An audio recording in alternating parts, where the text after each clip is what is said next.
Iya, selamat malam. Perkenalkan, saya Nesiri Joli dari Universitas Patimura Ambon, jurusan Ekonomi Pembangunan. Mohon waktunya Ibu, di malam hari ini saya ingin mewawancarai Ibu terkait tugas perkuliahan saya, yaitu tentang pengantar hukum bisnis dan estetika. Yang pertama kita mulai dari profil Ibu. Boleh tahu Ibu namanya siapa? Oh, terima kasih. Nama saya Yanti Lilit Nuhu. Umur Ibu berapa? Sekarang umur saya 51 tahun. Baik, yang masuk ke yang kedua itu tentang modal bisnis. Apakah dalam bisnis yang Ibu jalankan ini mempunyai modal atau tidak? Eh, Pekerjaan saya sebagai agen di PT Bhinneka Life Indonesia yang kantor pusatnya di Jakarta. Di Ambon ini adalah kantor unit pemasaran. Modal perusahaan sampai dengan tanggal 22 Juni aset atau kekayaan perusahaan senilai 1,4 triliun dan modal yang disetor sebesar 600 miliar per 31 Desember. Per akhir 2021 perusahaan telah membayar kewajiban klaim senilai 486 miliar. Nah, tingkat risk based capital atau kesehatan perusahaan itu 274,78%, melampaui ketentuan OJK yaitu 120% dari total kekayaan untuk mendirikan suatu perusahaan.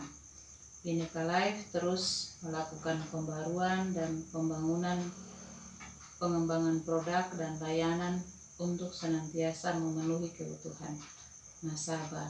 Ini merupakan perusahaan asuransi yang didirikan pada tanggal 22 Oktober 2016 dengan visi menjadi perusahaan asuransi jiwa kebanggaan Indonesia dan misinya memberikan kemudahan kepada nasabah melalui inovasi produk dan layanan yang berkesinambungan.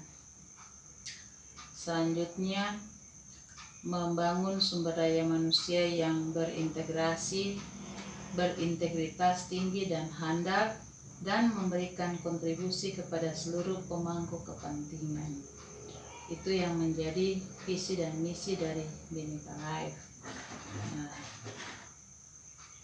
Dan komitmen kita seperti yang tadi disampaikan, memberikan perlindungan kepada 42.700 pemegang polis seluruh Indonesia, termasuk di dalamnya di Kota Ambon dan sekitarnya, bahkan di Provinsi Maluku. Baik, terima kasih atas penjelasannya. Kita masuk ke pertanyaan berikutnya. Apakah dalam bisnis yang dijalani ini mempunyai pajak ataukah tidak Ibu? Ya, pembayaran pajak selaku masyarakat yang taat pajak, maka Bhinneka Life tetap membayar pajak kepada negara, dan itu menjadi hal yang paling utama. Dan pembayaran itu semua berlangsung dari kantor pusat. Nah, sedangkan untuk kami ada juga pajak penghasilan sebesar 5%, disesuaikan dengan tingkat pendapatan kita masing-masing. Baik, apakah pada kantor Bhinneka Life ini bekerja sama dengan perusahaan yang lain atau PT-PT lain mungkin, ataukah tidak Ibu? Ya, terima kasih. Yang pertama, Bhinneka Life untuk proses pemasaran itu tentunya berhubungan dengan banyak orang, termasuk di dalamnya dengan aktivitas untuk pemasaran itu baik pemerintah maupun swasta, termasuk di dalamnya ada nasabah-nasabah yang kami lakukan kerjasama dengan mereka, termasuk di dalamnya dengan perusahaan-perusahaan yang lain atau PT yang lain, dalam bagaimana memberikan proteksi bagi karyawan maupun individu di dalamnya. Baik, terima kasih atas jawaban yang Ibu telah berikan. Kita masuk ke yang pertanyaan berikutnya, yaitu tentang penawaran yang dilakukan oleh Ibu yang tiap bulannya itu biasanya mendapatkan berapa, Ibu? Ya, untuk proses penawaran asuransi, khususnya asuransi Bhinneka Life, itu tergantung dari aktivitas kunjungan wawancara kita, dan semakin banyak kita lakukan aktivitas kunjungan dan wawancara, tentunya akan berdampak kepada besar kecilnya nasabah yang kita nasabah yang sama-sama dengan kita untuk menginvestasikan dana mereka ke kita, dan rata-rata ya itu fluktuatif. Baik, terima kasih. Di kantor ini apa biasanya buka mulai bekerja itu dari jam berapa sampai jam berapa itu, kalau boleh tahu? Iya, karena kita adalah kantor pemasaran, biasanya kita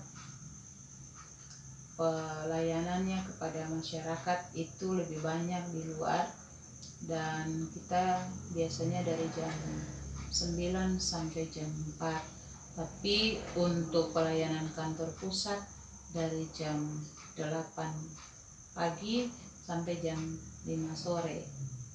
Baik, terima kasih. Kita masuk ke pertanyaan berikutnya.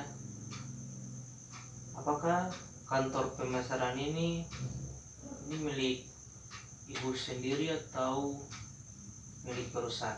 Ya, untuk unit pemasaran Ambon itu adalah milik perusahaan Bhinneka Life. Kami di sini sistemnya agensi, dan kami mengelola, mencari, menawarkan produk kepada masyarakat. Baik, terima kasih. Kita masuk ke pertanyaan yang terakhir. Bagaimana cara melakukan penawaran terhadap pelanggan agar perusahaan bisa mendapatkan asuransi?